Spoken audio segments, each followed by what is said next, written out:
ಉಚ್ಚಾಟನೆ ಹಿಂಪಡೆಯುವಂತೆ ಮನವಿ ಮಾಡಲ್ಲ, ನಮ್ಮ ತಂಡದವರು ಮನವಿ ಮಾಡ್ತಾರೆ ಅಂತ ಶಾಸಕ ಯತ್ನಾಳ್ ಹೇಳಿದ್ದಾರೆ. ಬೆಂಗಳೂರಿನಲ್ಲಿ ಮಾತನಾಡಿದ ಅವರು, ಬಿಜೆಪಿಗೆ ವಾಪಸ್ ಬಂದೇ ಬರ್ತೀನಿ, ನನ್ನನ್ನ ಗೌರವಯುತವಾಗಿ ವಾಪಸ್ ಕರೆದುಕೊಳ್ಳುತ್ತಾರೆ ಅಂತ ಭರವಸೆ ವ್ಯಕ್ತಪಡಿಸಿದ್ರು. ಇಂದಿನಿಂದ ಯಡಿಯೂರಪ್ಪ ಹಾಗೆ ಕುಟುಂಬದ ಅಂತ್ಯ ಆರಂಭವಾಗಿದೆ ಅಂತ ಉಚ್ಚಾಟಿತ ಯತ್ನಾಳ್ ಗುಡುಗಿದ್ದಾರೆ. ಬೆಂಗಳೂರಿನಲ್ಲಿ ಮಾತನಾಡಿದ ಅವರು, ಬಿಎಸ್ವೈ ಕುಟುಂಬ ರಾಜಕಾರಣದಿಂದ ಪಕ್ಷಕ್ಕೆ ಹಾನಿಯಾಗಿದೆ, ಕುಟುಂಬ ರಾಜಕಾರಣ, ಭ್ರಷ್ಟಾಚಾರದ ವಿರುದ್ಧ ಹೋರಾಟ ಮಾಡ್ತೀನಿ ಅಂತ ಯತ್ನಾಳ್ ಹೇಳಿದ್ದಾರೆ.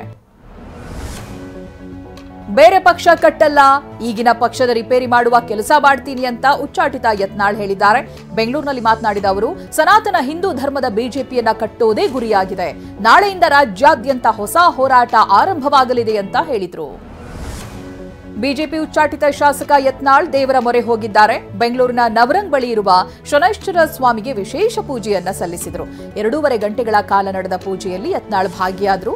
ಇಂದು ಅಮಾವಾಸ್ಯೆಯ ಹಿನ್ನೆಲೆ ದೇವರ ದರ್ಶನ ಪಡೆದಿದ್ದಾರೆ. ಎಂಎಲ್ಸಿ ರಾಜೇಂದ್ರ ಹತ್ಯೆಗೆ ಸುಪಾರಿ ಪ್ರಕರಣದ ತನಿಖೆಗೆ ಮಧುಗಿರಿ ಡಿವೈಎಸ್ಪಿ ಮಂಜುನಾಥ್ ನೇತೃತ್ವದಲ್ಲಿ ತಂಡ ರಚನೆಯಾಗಿದೆ. ಮೊದಲ ಪಂಚನಾಮೆ ನಡೆಸಲಿರುವಂತಹ ತಂಡ ರಾಜೇಂದ್ರ ಮನೆ, ತುಮಕೂರಿನ ಪ್ರಮುಖ ರಸ್ತೆಗಳ ಸಿಸಿಟಿವಿ, ಶಿರಾ ಗೇಟ್ ಸಿಸಿಟಿವಿಯನ್ನ ಪರಿಶೀಲನೆ ಮಾಡಲಿದೆ. ಹತ್ಯೆ ಸಂಚಿನ ಸಾಕ್ಷಿ ಸಿಕ್ಕ ಬಳಿಕ ಆರೋಪಿಗಳನ್ನು ಅರೆಸ್ಟ್ ಮಾಡಲಾಗುತ್ತೆ.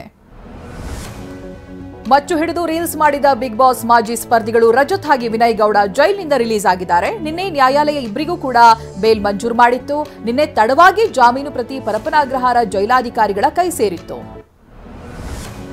ಜೈಲಿನಿಂದ ಬಿಡುಗಡೆ ಬಳಿಕ ಮಾಧ್ಯಮಗಳಿಗೆ ವಿನಯ್ ಪ್ರತಿಕ್ರಿಯಿಸಿದ್ದಾರೆ. ಮಾತನಾಡೋಣ ಸರ್, ಎಲ್ಲರೂ ಸೇರ್ಕೊಂಡು ಮಾತನಾಡೋಣ, ಎಲ್ಲರೂ ತುಂಬಾ ಸಪೋರ್ಟ್ ಮಾಡಿದ್ದೀರಾ, ಎಲ್ಲರೂ ಸೇರಿ ಮಾತನಾಡೋಣ ಅಂತ ಹೇಳಿ ಹೊರಟಿದ್ದಾರೆ. 2025-26ನೇ ಸಾಲಿನ ಬಿಬಿಎಂಪಿ ಬಜೆಟ್ ಮಂಡನೆ ಆರಂಭ ಆಗಿದೆ. ಬೆಂಗಳೂರು ನಗರದ ಟೌನ್ ಹಾಲ್ನಲ್ಲಿ ಬಿಬಿಎಂಪಿ ಹಣಕಾಸು ವಿಭಾಗದ ವಿಶೇಷ ಆಯುಕ್ತ ಹರೀಶ್ ಕುಮಾರ್ ಬಜೆಟ್ ಮಂಡಿಸ್ತಾ ಇದ್ದು, ಒಟ್ಟು 19,977 ಕೋಟಿ ಗಾತ್ರದ ಬಜೆಟ್ ಮಂಡಿಸುತ್ತಿದ್ದಾರೆ. ಗದಗ ನಗರದಲ್ಲಿ ನೀರಿಗಾಗಿ ಹಾಹಾಕಾರ ಉಂಟಾಗಿದೆ. 3 ತಿಂಗಳಿನಿಂದ ನೀರಿಲ್ಲದೆ ಕಾನಾತೋಟ ಪ್ರದೇಶದಲ್ಲಿ ಜನ ಗೋಳಾಡ್ತಾ ಇದ್ದಾರೆ. ಚುನಾವಣೆ ವೇಳೆ ವೋಟ್ಗಾಗಿ ಕೈಮುಗಿದು ಬರ್ತಾರೆ, ಈಗ ನಮ್ಮ ಸಮಸ್ಯೆ ಕೇಳೋದಕ್ಕೆ ಯಾರೂ ಇಲ್ಲ ಅಂತ ಜನಪ್ರತಿನಿಧಿಗಳ ವಿರುದ್ಧ ಆಕ್ರೋಶ ಹೊರಹಾಕಿದ್ದಾರೆ. ಮೈಸೂರಿನಲ್ಲಿ ಎಸ್ಬಿಐ ಬ್ಯಾಂಕ್ ಗ್ರಾಹಕರಿಗೆ ಆತಂಕ ಶುರುವಾಗಿದೆ. ಬ್ಯಾಂಕ್ ಖಾತೆಯಲ್ಲಿ ಬೆಳಗ್ಗೆ ಇದ್ದಂತ ಹಣ ರಾತ್ರಿ ಆಗೋದ್ರಲ್ಲಿ ಮಾಯವಾಗ್ತಾ ಇದೆ. ಅಕೌಂಟ್ ಸಮಸ್ಯೆ ಬಗ್ಗೆ ವಿಚಾರಿಸಿದ್ರೆ ಬ್ಯಾಂಕ್ ಸಿಬ್ಬಂದಿ ಸರಿಯಾಗಿ ಸ್ಪಂದಿಸ್ತಾ ಇಲ್ವಂತೆ. ಯಾದಗಿರಿ, ಕುವೆಂಪು ನಗರ ಸೇರಿ ಹಲವು ಶಾಖೆಗಳಲ್ಲಿ ಸಮಸ್ಯೆ ಕಾಣಿಸಿಕೊಂಡಿದ್ದು ಗ್ರಾಹಕರು ಕಂಗಾಲಾಗಿದ್ದಾರೆ. ದೇಶದಲ್ಲಿ ಸ್ವಚ್ಛ ಸರ್ವೇಕ್ಷಣಾ ಅಭಿಯಾನ ಶುರುವಾಗಿದ್ದು, ಮತ್ತೊಮ್ಮೆ ಸ್ವಚ್ಛ ನಗರಿ ಬಿರುದು ಪಡೆದುಕೊಳ್ಳುವುದಕ್ಕೆ ಮೈಸೂರು ಸಜ್ಜಾಗಿದೆ. ಈ ಬಾರಿಯ ಸ್ವಚ್ಛ ಸರ್ವೇಕ್ಷಣಾ ಅಭಿಯಾನಕ್ಕೆ ಅಂತಾರಾಷ್ಟ್ರೀಯ ಖೋ-ಖೋ ಆಟಗಾರ್ತಿ ಬಿ ಚೈತ್ರ ರಾಯಭಾರಿಯಾಗಿದ್ದಾರೆ. ಮೈಸೂರು ಸ್ವಚ್ಛವಾಗಿರಿಸಲು ಸಹಕರಿಸಿ ಅಂತ ಕೋರಿದ್ದಾರೆ. ಕೋಲಾರ ಹೊರವಲಯದ ಬಾಲಾಜಿ ರೈಸ್ ಮಿಲ್ ಬಳಿ ಗಾಂಜಾ ಮಾರ್ತಿದ್ದ ಆನಂದ್ ಎಂಬಾತ ಅರೆಸ್ಟ್ ಆಗಿದ್ದಾನೆ. ಮಾಲೂರು ತಾಲೂಕಿನ ಚಂಬೆ ಗ್ರಾಮದ ಬಂಧಿತ ಆನಂದ್ನಿಂದ ಗಲ್ಪೇಟೆ ಪೊಲೀಸರು 4 ಲಕ್ಷ ರೂಪಾಯಿ ಮೌಲ್ಯದ 4 ಕೆಜಿ ಗಾಂಜಾ ವಶಕ್ಕೆ ಪಡೆದಿದ್ದಾರೆ. ಬೆಂಗಳೂರಿನ ಜ್ಞಾನಭಾರತಿ ಪೊಲೀಸರು ಮತ್ತೆ ಕೆಂಗೇರಿ ಎಸಿಪಿ ಬಸವರಾಜ್ ಅಲ್ಲಪ್ಪ ವಿರುದ್ಧ ಲಂಚ, ಸುಳ್ಳು ಕೇಸ್ ದಾಖಲಿಸಿರುವಂತಹ ಆರೋಪ ಕೇಳಿಬಂದಿದೆ. ಜಮೀನು ಮಾಲೀಕನಿಂದ ವಸೂಲಿ ಮಾಡಿರುವಂತಹ ಆರೋಪ ಕೇಳಿಬಂದಿದ್ದು, ಕರ್ನಾಟಕ ಆರ್ಟಿಐ ಕಾರ್ಯಕರ್ತರ ಸೇವಾ ಸಮಿತಿಗೆ ದೂರು ನೀಡಿದ್ದಾರೆ.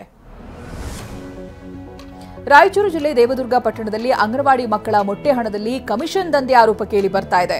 ಅಂಗನವಾಡಿ ಕಾರ್ಯಕರ್ತರಿಂದ ಮೊಟ್ಟೆ ಹಣದಲ್ಲಿ ಮೇಲ್ವಿಚಾರಕಿ ಕಮಲಾಕ್ಷಿ ಎಂಬುವರು 50% ಕಮಿಷನ್ ಪಡೆದಿದ್ದಾರೆ ಎನ್ನಲಾದ ವಿಡಿಯೋ ವೈರಲ್ ಆಗಿದೆ. ಆಫ್ರಿಕಾದಲ್ಲಿ ಸಂಕಷ್ಟಕ್ಕೆ ಸಿಲುಕಿದ್ದ ದಾವಣಗೆರೆಯ ಹಕ್ಕಿಪಿಕ್ಕಿ ಜನರು ತವರಿಗೆ ಮರಳಿದ್ದಾರೆ. ಗಿಡಮೂಲಿಕೆ ಔಷಧಿ ಮಾರಾಟಕ್ಕೆ ಚನ್ನಗಿರಿ ತಾಲೂಕಿನ ಗೋಪನಾಳ್ ಗ್ರಾಮದಿಂದ ಗಬಾನ್ ದೇಶಕ್ಕೆ ತೆರಳಿದ್ರು.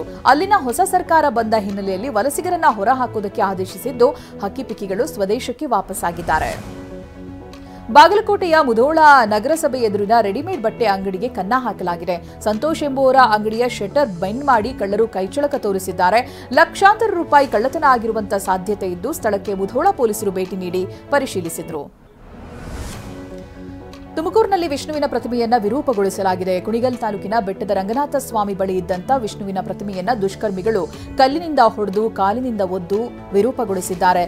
ದುಷ್ಕರ್ಮಿಗಳ ಹುಚ್ಚಾಟ ಸಿಸಿಟಿವಿಯಲ್ಲಿ ಸೆರೆಯಾಗಿದೆ. ಇಂದು ಗುಜರಾತ್ ಟೈಟನ್ಸ್ ಹಾಗೆ ಮುಂಬೈ ಇಂಡಿಯನ್ಸ್ ಮಧ್ಯೆ ಐಪಿಎಲ್ ಪಂದ್ಯ ನಡೆಯಲಿದೆ. ಅಹಮದಾಬಾದ್ನ ಕ್ರಿಕೆಟ್ ಮೈದಾನದಲ್ಲಿ ಉಭಯ ತಂಡಗಳು ಕಾದಾಡಲಿವೆ. ಮೊದಲ ಪಂದ್ಯ ಸೋತಿರುವಂತಹ ಎರಡೂ ತಂಡಗಳಿಗೂ ಮೊದಲ ಗೆಲುವಿನ ನಿರೀಕ್ಷೆ ಇದೆ.